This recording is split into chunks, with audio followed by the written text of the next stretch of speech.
daawwattoota keenya keessummaa tokkoon isin qabadee dhiyaadee jira. Maqaa keessan irraa haa kaanu mee daawwattoota keenyaaf of beeksisi. Ani Mudassir Sheikh Muhammad Abdullah Tinanjani. Eessatti dhalattanii guddattan? Ardaa Diimaa Misiraaja naannoo Madaba Ganda Bulgee keessa. Mee osoo gara barnoota nuuf kennitutti hin seenin dura mee akkamitti beekumsa argaa dhageettii sirna gadaa seenaa fi aadaa kana argattan? Aadaa fi seenaa sirna gadaa kana yeroo baay'inaan hedduu ani haati tiyya dhalarra du'uuni akaakoon kiyya abbaan abbaa kiyyaa bara waggaa dheeraaf ture gara waggaa 114 takka ture jechuudha. Kanarratti isaatu na guddisuudhaan gindilibsi isaa jalatti na guddisuun jabbii na wajjitiisuudhaan kanaan seenaa kana na dhaalchise jechuudha. Akaakuyyoo keessa irraa dhaaltan jechuudha? Akaakayyuu kiyya irraa hin dhaale. Seenaa hundumaa? Seenaa hundumaa isa irraa hin dhaale. Mata dureeleen har'a irraa barnoota nuuf dabarsitan ka duraa heera aadaa Oromoo keessatti heera seenaa aadaa hoodaa fi hurmata shanan bareentumaa akkaataa shanan bareentumaa nuuf irraa odeessitan. Seenaa aadaa Oromoo kan sirna gadaa kuni kan gara shanan bareentoo dhaalma'uu fi hortee waliigala irratti illee kan eegalu bara waggaa dheeraa keessatti sirna gadaa jechuun dursi duraa walqixa aadaa fi heeraa qaba. Walqixa aadaa fi heeraa hoggaa jenne walqinni aadaa fi heeraa kun aadaan jechuun seera dura heeraatu dura heera dura aadaatu dura aadaa dura magantaatu dura jedha. Aadaan nabi ummat hoggaa je aadamirraa kaasee hortee nuuhi iddoo abbaan torba aadaa nabi ummat aadaa aadamiin bulle nuuhirraa qabee raabaadorii sirna gadaa walqixa aadaa heeraa bakka juutanatti aadaan nabi ummatiin bulle hortee abbaa 15 nuuhi fichi iddoo achii gad sirna gadaa Oromoon tumatti irratti kanarratti qabee inni kun aadaan kun Oromtichaan dura kaakayyuu abbaa 13 sirna gadaa Oromoon tumatteen bulle jechuudha. Kanarraaf kaasee dhalti teenya gara 13 faa kana keessatti gara dhuma waaqaatiin galmi keenya kun marraa takka tanaan alagaa kanaan dura ni jige jechuudha. Kanarra dhalti keenya Oromticha irratti kaateeti Oromtichi kun cittuu irratti dhiira lamaaf intala takka dhale Booranaa fi Bareentoo hajuukan. Booranaa Oromoo hangafni Bareentoo Oromoo Doobira Oromoo hanjuukan intala takkaa fi dhiira lama jechuudha. Boorani dhiira 11 dhaleeti Bareentoo dhiira 5 fi dubara 2 dhale jechuudha. Sirni gadaa bareentumaatis haala akkanaa kanaan hundeeffamne dhalti teenya dhaalarraa dabarfachuudhaan sirna gadaa kan jennu kan bara waggaa dheeraadhaaf asirratti dhaalmiin kun dhaalmarraa gara Bareentoo kutuun asirraa eegalle jechuudha. Kanaaf qabee asirratti gaa waan ilma abbaan miraaza baasuuf Oromtichi Booranaa fi Bareentoo kan miraaza baasu. Hawaashii fi Hargeysa iddoo kanarraa qabee Bareentoo miraaza baase. Lixarraa Hawaashirraa Booranni gama dhihaate. Kanarraaf qabee iddooleen hangafni isaan Bareentoo itti ilmaan isaa miraaza baase iddoo galmi Karargee bahatti 3 ijaarame. 3 ijaarame hangafni waan gaya odaa heeraa hajaamu bakka shanan Bareentoo 11 Booranaa heera murtoonni itti barcuma fidee galma hangafni ijaarame waan gaya lafa jaamtu sana. Asirratti shanan Bareentoo yaamuudhaan qubate jechuudha. Kanarratti hangafni Bareentoo xumugaa Bareentoo Marowwaa Bareentoo Qal'oo Bareentoo Dullachaa Bareentoo Humbannaa Bareentoo Faayoo Bareentoo Meetoo Bareentoo shanan Bareentoo dura 2 fi dhiira 5 dhale jechuudha. Asirratti guyyaa dhiira 5 hundeessanii Boorana yaamee osoo Boorana yaamin lafa waan gayaa jamtu tanatti an akhirul umrii miraaza isin baaseetiin ijaazaa du'aa isinii dabarsa kan jedhe har'a jechuudha.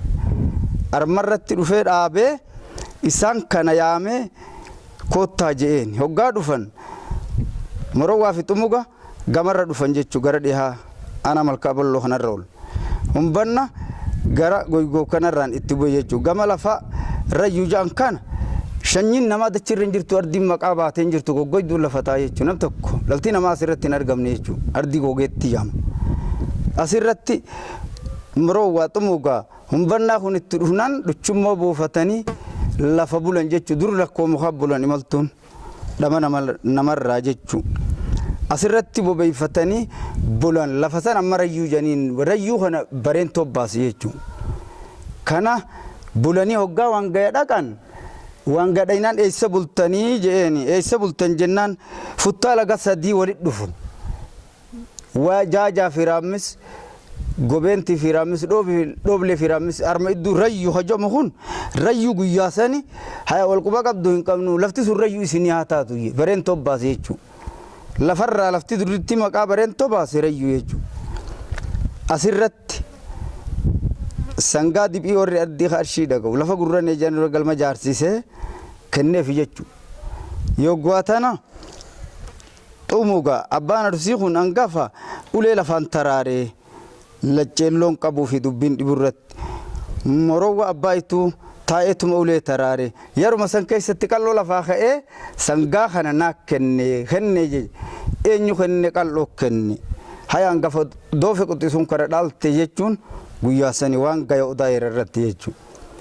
Yeruma sanitti ka'ee amma gaa gooroo galmaa jedhanii galma kana jaarsisee guyyaa akkanaa ji'a akkanaa keessa guyyaa akkanaa ni deebitan jee. Amma yeroo murtoota yaame 11 Booranaa barcuma fudhatanii manni murtii dhufe jechuudha. Armarra dhaabbatanii yeroo dhufan asirratti gaa amma guyyaan amma galgala kana du'aa godhuutaan boru godhuutaan arra morowwaa fi xumugaa kun umbannarra dhufanii bulan jechuudha. Yeroo dhufan kana anniichi galgala kana dhalate jechuudha. Ganama ka'aniituma nin dhufa loon kana dhabsuu baafadheetiin ijoollee tana qaceelfadhee dhufaa je'een umbannichi kun. Ijoolleen tun tana haati isaa yataamarra dhiifte faaya ofii meetoo kun umbanna booda dhalatan. Kana tiiffatee galee naqatee bobeeffatee jaartii ulmaatiif harra loonii qofa kophaa dhiisee ijoollee dubiraa fudhatee gara dhiharratti halkan deemee bariisaa waan gaya dhaqe jechuudha. Yoggaasani taa'amee maali gaasitti dhufe jarri kun guyyaa galee asirii dhaqe waan gaya kanarratti kan abbaan gaafatiin kan malan gaafatiin sangaan qalloo kenne kana qalanii tarakkabanii nama keessummoota bulchuus itti godhatanii affeellatanii qophaa'ifatan. Maroo wajaniin umbannaa jaarsa kana urjii samii eeysisa. Duuba inni kun hanga diminna duukaa gamanaan dhihetti gamanaan baatutti dhoorgii nutti hin seeninii jedhe. Yoo didee seene hoo heeraa nutti hin seenin jedhanii janiin. Kana maroo abbaa ituu kana hulaa keessatti godhan jechuudha. Hoggaa tana dhufee asirratti gaa dhaabbate malgaa subii hoggaa fajara dhufu akkam bultan jeen amaan bultanii nutti hin seeninii heera jeen. Maaliif isinitti hin seen nutti hin seeninii jeen an dhaabbadhe ijoollee tana naanaqaa jeen waan si hojjala bulbe hin barbaannu nutti hin seeninii heera. Heeraan jaa heera biyya manaa teetii ta'alaati iyyaan jaa heera baateen irra najjatanii jaa heera jee humbaan nagaa kun mana seenuu dhorkinaan ala dhorke jechuudha. Saaniin kan eda qalattee nagatte malee haala buli kiyyaan jaa heera dhalaanis kaalaa kiyyaa kamanaa keetiin jaa heera baateen irra kana gaa heera tarkaanfachuu yakkaa murtuma du'aa qaba namni heera tarkaanfate murtee du'aa itti laadhama jechuudha.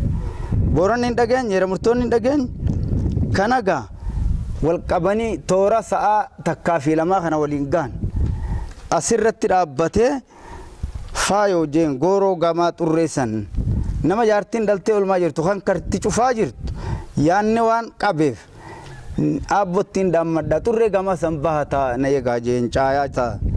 Gooroo intalee jaan kan gurranee jaan kan gooroo galmaa jaan waan gaya odaa heeraati jechuudha.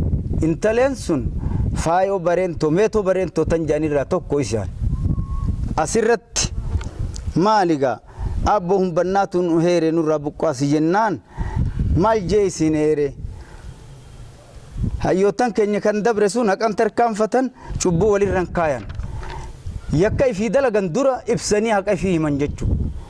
Heerri keessan kun heera diinaati nama ala bule bineensa deebisuun ani heera murtoota malee akka kana isinirraa fuudhuuf hin danda'u jeen heereetti hin qabu.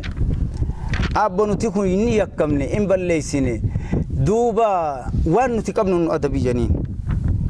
Mee dhuga jettani isiniin adaba garaan hamma duydan jabaatu sagalattan kana kaaya qoode yookiin maal keessanii fi jeen wanta akkan keenye sagalattan kanarraa maaltu hafeennaan mataa ladda halamaan hoolallaa janii qara hoolallaa tokko arma jira hoolallaa kana ladda hajamu kun fon tokko bareedoon kalee tana dirraan jala jira jechuudha.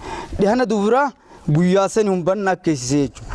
Hoggaa sani dubira kiyya naayaamaa jeen bareen toggaa naayaamaaf ijoo ni dhufa jechuudha. Kaga isan herri isaaniif hin hayyamne alabahuun hin hayyamne gadi bahee humbanna lafaa keeti intal faayo hoottaa jeenisi. Goro intalee jechuun caayaa faayoon irraa yaamamte sani. Kana dhufan hoggaa dubira dhufun ni naqee je ladda halamaan dubira kiyyaanaa kenni je ni kennan je. Jari dalayduu haqalati hungaa humbanna seenne. Humbanna hangaan heera isinirraa buqqaasu waasii anaaf isiniitaa inni aluma haa taa'uu jeeni. Kana mataa kana qalaa dhiqaa tolcha affeelaa fida yeroo mataa roonii kana qalamee affeelamu gara asirii sa'a toora sa'a sagaliif kudhanii kana dhaqa jechuudha. Jaba waan jabdu hangana gabuu taa'e amma dhufe hoggaa lafa kaayu kanagaa heera keessan isinirraa hin buqqaasaa isin dhagayaa jeeni. Duuba namtichiniin ayyaame humbannaa kiyya arraba irra tuftaniiti akka abbaan keenya jeesi haa ta'u abbaa torbaatamis haa dabartu jettanii arraba irra tuftanii kophee malee faanaan lafa baatan meeshaa keessan nama edaa galmarra bule kana baase jechuudha. Kana arraba qaraa kana muree lafa busee fuudhee alanfatee humbanna yaamee firra taa'ii akka nama loon ilmutti firra taa'ii arraba baase arraba gadi baase. Kana arraba irra tufe arraba irra si haa taatu eebbiftuu da'i abaartuu dhaqqabe ariituu dhaqqabe ceetu dura bahe mataa biyyaa rabbi si haa godhu abbaa torba si haa dabartu diinaan barabbi si haa godhu ulee qalloon baha seensa miraaza si baase bobbahi gali jeeni. Kana duuba shariifaa jara kanaa rabbi si haa godhu tan jette arraba irra si haa taatu. Torbaanni yakan jamu kun gaafas ilma hoggas dhalatee halkan tokko bulee jechuudha halkan lama bulee eebbise jechuudha. Kana arraba isarratti tufe xumuga jeen ol ka'iitti tufi ala bahe akka abbaan keenya jee rabbi si haa ta'u arraba irra si haa ta'u eebbisu dabartu kadhariitu qabiceetu dura bahi jee mataa biyyaa rabbi si haa godhu abbaa torbaatamii si haa dabartu akkuma xumuga jeetti jarri sadeen hafes maroowwa qalloo dullachi itti tufanii bahan jechuudha. Kana fuudhee inni kun ala yaase agabaara jedhama amma lafa utubaa yookiin utubaa kana tawallaajii manaa afaan oromootti utubaa jechuun tawallaajii manaati. Kana dhufee achi taa'ee addiriifadhu jeeni gulantarraa gara dhihaa teessisee baatti diriifachiise gama gadii gulantaa jira jechuudha. Xumuga koottu jeen gulantaa fi miila isaa walirra tarkaanfadhu jeen ni tarkaanfachiise akka kee simaaree gali jeen jara cufa akkasuma yaame simaaree gali jeen. Kana irratti arrabaan tufanii miilan tarkaanfatan karama anniya torbaa jechuun guyyaan itti dalagame arraba irratti tufame osoon akka kalee ooleen bulee arraas miraaza irratti deebi'ee booranni immaa eega tana raawwatan. Bareentumaa godhe akkas. Bareentoo akkas abbaa isaanii akkas godhe. Faayoo fi meettoon kun obboleeyyan humbannaati. Obboleeyyan humbannaati humbanna booda dhale. Akkasii eenyu heeruman isaan sun? Isaan kun waan dhalaan hin jirreef 11 booranaa keessa heeruman. Akkasii. Halan heerumne isaan. Asirratti dhaabbatanii uummanni kun amma hojii isaa tana raawwata. Seenaa kuuloo fi meettoo jettu takka wal qabata. Anniyya obboleeyyan hin qabu anniyya. Anniyya tokkichuma san dhale. Obboleeyyan dhalaan qabu. Ni du'e. Obboleeyyan dhalaa inuma hin qabu. Hin qabu inni mataa isaa malee midigaa jedhama haati isaa dooranii jedhaniin dura shariifaa kana haati isaa isuma dhaltee duute hin qabu tokkollee hin qabu. Kuuloo guddisee isa haboodha. Kuuloo tun haadha afran qallooti yaartii qallooti humbannuma kanaahu kuuloo tana dooranii tana warra soddarraa ilma quxisuu haadha isaa fuusise. Annicha immoo alicha isarratti ko dhalaan jabaati haatirraa duunaan kuulotanaatu hoosisee guddisee fi jechuu isaa yataama. Dooranii tana gossisee maal? Shariifaadha. Shariifaa fi qaalluun nama tokko isaa mana Turkiiti. Karaa kanarra dhaabbateeti yeroo kana duuba miraazarraa Awaashirraa qabee hanga Hargeysaan hanga Waabee baharatti iddoo bahar kan jiru Nabiyallaahi Nuutu kabaa kibbatti nuuf kenne duraanis dhaala miraazarratti immoo asuma kunis hanga baharatti kunis hanga baharatti walqinni isaanii Awaashitti waan manni bareentoo kun hormaataan xiqqoorra guddatee fi hanga dildila gibeetti hiifatee jechuudha. Manni karrayyuu kun hanga dildila gibee kajamu kanatti Boorana keessatti qochii malee teef miraazarraa wasanni daangaan keenyaachi jechuudha. Waan dhalootummaa finaaffaan qabangaa biyya takka dhaloota tokko waan ta'aniif kanarratti qabeeti hiree fi fixa jechuudha. Dhalti teenya kanagaa asirratti yeroo dheeraadhaaf turanii asirra miraaza baase eega abbaan keenya waan jarri kun hangafa doofi quxisuun gara dhaalte jeefi qalloo kun isaaniin duubatti humbannaa kun sirratti amaanaa jeen wanni alaa fi anniyya afran qalloo fi anniyya ona waliin qaban walajjifna walitti ni jaayinu harma waliin luuyne ona waliin qabna dubri ilmaan dubraati ilmaan adeeraati kanaafuu ona keenya arsii fi tun bishaan gamaraamis gamarraa kaasanii hanga baaletti waliin qaban jechuu nutis waliin qabna jechuu ilaa waabetti baharatti nuti nuhi jechuun kanaaf asirra qabee saniin qubsiise jechuu. Mee akkaataan isa itti Oromoo keessaa bahe mee nutti hima. Kana deebi'eeti Boorana eega qalloo kanatti bareentoo dhaabbatee umbana dhaabbatee isaan kun eegalamanii gaa qubatan kana abbaan keenya kun qabriin isaanii teessoon isaa Hargeysaa jaama. Hargeysa kana isaatu sararee dhaabe jechuu. Hargeysa kana adda Hargeysaa osoo jennu Hargeysaan doobiroota na waan saba sagal ka Oromoon ta'in ka biyya Oromiyaa dildila muxawwarraa faanaan lafa dhufee namni sagal jira. Dooraniin tun doobirootun dubra akka hojuu waliin heerumti isiin tun. Kana dhufee isii obboleettii takkitti tanaan qabajeeti karaa goora onu fide Hargeysa galchee qubsiise. Ogaadeen marrihaan kana kanu qubsiise bareentu. Miraazatti hin kennin. Ollaaf guddiseen malee. Kana qabriin abbaa keenyaa kun awwaalchaaf geenyaan onni isaa waan qubsumti isaa bakka lama faa taateef lafa dhagaa habbur jettee Soomaliin seenaa hayte malee dhagaa boora qabrii bareentooti jaa. Dhagaa habbur keessatti awwaalame qabriin qalloo qabriin bareentoo. Kana dhagaa habburitti awwaalamee ture ilmaan kun waliin turan qalloo fi umbannaa kun waliin jiran. Yoggaa umbannaa kan akkaan fayya dhaban jechuu isaan kun jarri sadeen hafe kun hoggaa fayya dhabe qalloo wanti tun raayiduun tunu raayidde mee nutti yaami du'aa yaa nutti goosii falasaanii san nu godhee janiin harama hoggaa isattu kana inni abaaree fayya dhaban kan yeroo sani hoggaa dhufe mee kottu wanti tu wanta taatee qalloo umbannaa keenya mee du'aa itti goonaa qalloo keenya wanti tu maal qalloo feete hoggaa yookiin tumaalee isa gahaa yookiin masheen areega gabbattu arra maal bal'oo hoggaa yookiin sangaa yookiin masheena loonii jaam kana qalamni tuma nyaatee foon fedha du'a itti godha jechuudha. Asirra dhaabbatee fayyan aba wanti kun ilmaan nutti horte tokkichi isaa kun ka'e nutti horuuf deema isaan kana umbannaa kana dhaamsineeti maatileen tun nutti biqilte maatii teenya addunyaa qaltee harkaa fi tuutee sisiiriitan ilmaan isaa barsiifti haa qallu haa gannu jaanii wal yaammatan jechuudha. Isa guyyaan bahu ta'uu arragaa takka dura amma duran keenya galma lama daate arrani jira beekaa karrayyuun isaa kun hoggaatana yaamanii dhufnaan amma waan abbaan dhaammateef hoggaa dhufanii akkana janiin akki taatan ani kun imaltuun dhaquu deema gallee umbannaa kana bidda dhaamsina ona kana ambititti hin jiru gaa shanyiin isaa malee hin jirani.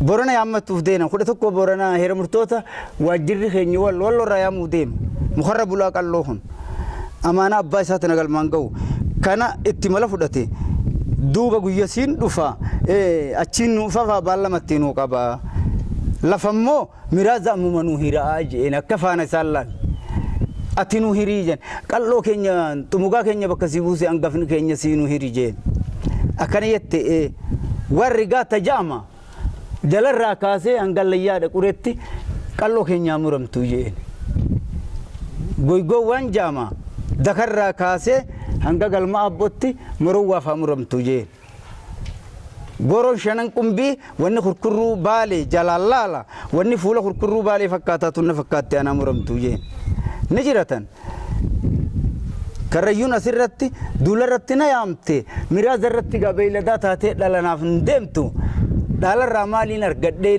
na yaamte duulaaf maa na yaamte miraazaaf maa na dhorkatte jeen sin dhorkadhu lafti qalloo keenyaa kun balloo waan asiin kaatee duuba carcarirraan siree carcariin karaan ciroo kun asiin gubbarra karaa oborraaju kun asiin baasee gara mi'eessoo kanaan morowwaa fi tumugaa kanarratti chi garagaluuf ati gaa mataa hataaraa kana isa qabu kana ati jeen fakkeenyaaf akka nama hariiroorraa kaarra diimatti oliiqu daangaa hangan takka sii hiisinaa ona qalloo gassii murra kaarrasa jasaaraa jedhanii gama jirti jechuu gara jasaaratti oliixee akka harkattu achi gadi asitti muramtu jee diinni guyyaan ammaa qalloo fi isa iddutti waraanaaf dhaamu kan akka ogaaden hangaa wanni itti arra diina nutteen wal dhoynu kun guyyaa sani isa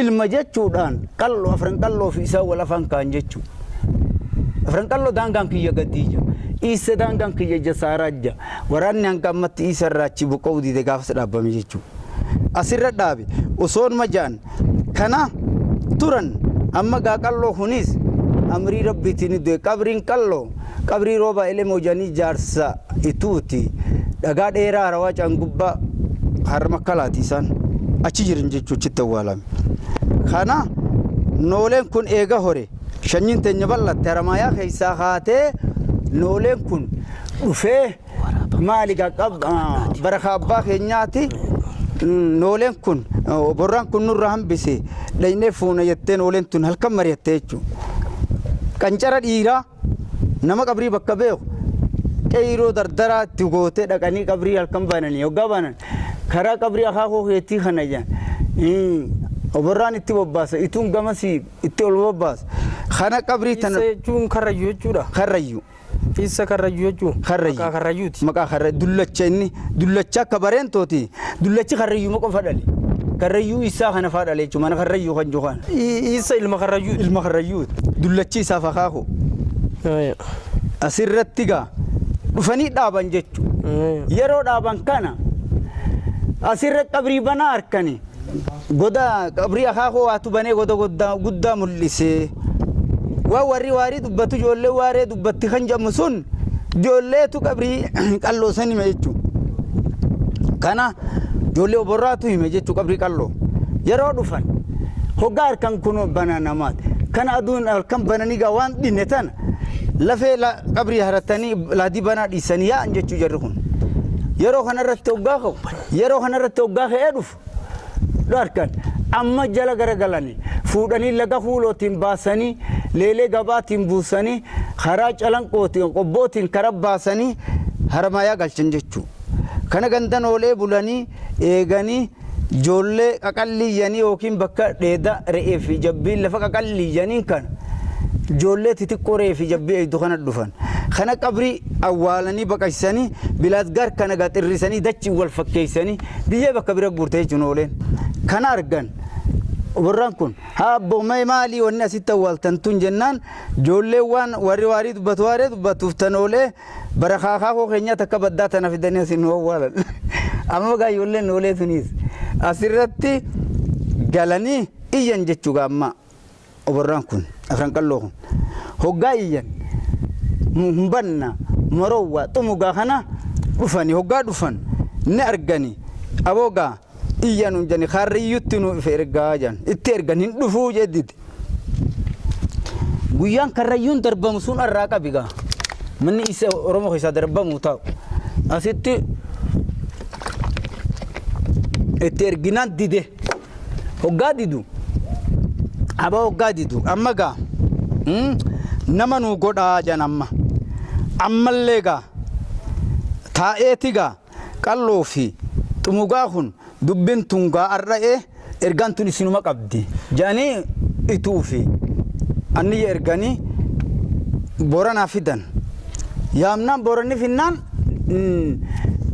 yaama shanan bareen guutuu jirtu karrayyuu dadhabne itti ergen dhufu je guyyaa afuroggaa ergu heeraan jaa heera je kottaa qabadha je barcuma qabachiis shanan bareen guutuu jirtanii namni iyyannatti dirmatiin diina moo ambaa diina namni galmatti namni gartee dhiigatti dirmatinoo iyyanna malee diin galma Oromoo guutuu iyya namni galma Oromoo guutuu diina achiiti yeen namni isa Oromoo je arrabni mura hani dhaloota siyaa qabu langaan orbaata siyaa citu isa diina si keessan qabu diinni biyyatee jiru meeqa innaan Amaaraa fi Ogaadeni diina dasee sadeen diina isa waji diinni dasee sadeeni guyyaa san sadeen diina guute isa Oromoodhaa miti miidhagsan keessan qabu achi darbame jechuudha.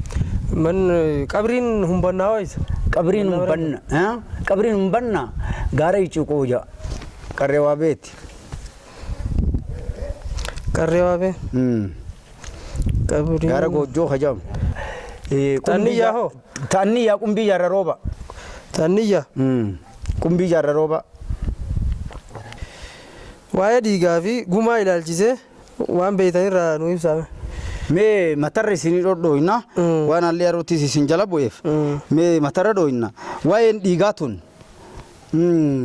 nafsi gadaa hinduu qabdi jettee Oromoon eega sirna gadaa ijaaratte saniin turte immoo eega arabni seenee gumaa kana hundeessee gaala sifaa sadii walirraa fudhaa lubbuu rabbii uume qixaaxa malee uumaan qixaaxu yee dhorkee dhaddacha Oromoo jiisan cittuu alagaan ciisite kanaan boodatti milirkiin boodatti godhame kanatti arkaajuma janii manni marii abbootii galmaa abbootii gadaa jalaa manni marii gumii kan juhun hundeesse jechuudha.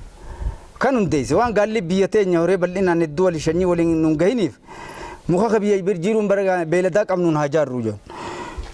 Gaafa irratti loon sifa sadi shan jiraa gad sadda jiraa ol sifa sadeen tana jaajjirri hormaa torba jirri awwaalchaa ta'u jeeti horma awwaalchaa hormi loon awwaalcha muramuun gaafasi. Loon saanii dhibbi tokko dhibi isaa tokko dhiirti haa ta'u dhalaan shantamii takka haa ta'u awwaalchaa wajji dhibbaa fi tokko ta'uun gaafa hundeessame jechuudha. Kagumarraa agaajumni saanii mooraa agaajumaa seenu sa'a loon qabne ka dhiiga qabu ka eegee kutaan ta'in ka bal'aan ta'in ka dullachan ta'in lamma jirri ka mooraa agaajumaan seenu gurraachi ka sa'a mooraa agaajumaan seenu. Sa'a mooraa agaajumaa beela baasu kalammii araarsu kagalma fayyaan galchu jaa dhorgaadha saanii eegee muraa gurra kutaan daldalli kun amma bahe jechuudha. Guddaan haa qabbisi qal'aan haa guddisi dullacha naa goromseesiin kana naggadaafu aaqilaatu heera dabsee agaajuma jiise malee sirni gadaa Oromoo hin jirummaa galmi Oromoo hin jiru ifumaaf daddacha naggadaati malee kun ka Oromootii mitiin jaan. Gumaan ijaa fi gurraa kun kunoo akkam? Kuni ka ijaatii fi ka gurraa ka hidhiidhaa cinaa qaamaatti jaa. Hirrina waan fidaniif. Cinaan qaamaa akkamitti kafalama jechuudha? Waggaa kafalamu. Waggaa kafalamu. Amma 15 saa 15. Dubartii fi dhiira garaagarummaa qaba. Hirrina humna irratti hin qabu dhiiga irratti malee. Ta'e jaamma saa 15. Ka gurraa. Ka gurraatis gurri muramnaan irrateemi. 15. Akkasumatti akka walirra jabaatiin akkas godhama. Gaheen dubartoonni sirna gadaa keessatti qaban maali? Gaheen dubartoonni qaban haadha siiqqee ta'uudhaan kan qaban isaan kun gadaan yoo haati siiqqee ulaagaa guuttee waliin sirna gadaattiin waan qarmaammee hundarraa isiin owwaattuuf akka mootummaan yakka mirga dhala daa'immanii jettu kun warri mirga daa'imaa eegu isaanii jechuudha. Qaalitti aangoo siita biraa? Aangoolee isaan gadaa keessatti gadaa hedduu qaban haati siiqqeetti walumaan qabna. Mee waan dabalata itti nu dabaltanii nu dhaamtan waa'ee barnoota nuuf kennitan irraa. Waa'ee barnootarraa seenaa tokko waan ibsamuu jira. Seenaan galmaa takka hoggaanii gaafatamte yookiin galmi tokko eega muudamee eebbifameen booda irratti seenaa ittiin ibsu yookiin dhaadannoo ja yookiin ibsa ja yookiin gununa ja yookiin yaadde wanta akka malli si dhibe kan itti gununa jiru ni qaba malee seenaan dabalannaa tokko irraa kanu. Daawwattoota keenya gaafiif deebii har'aan tana obboleessa keenya nama sirna gadaa beekumsa gaa qabu wajjin isiniif goone asumarratti xumurra. Guyyaa biraa aga walitti deemutti nagannu ta'a. Haa galatoomaan isin jaanilleen har'a kan galma keenya kanarratti wal garre akka gaarii nagaa umriin turaa horaa bulaa.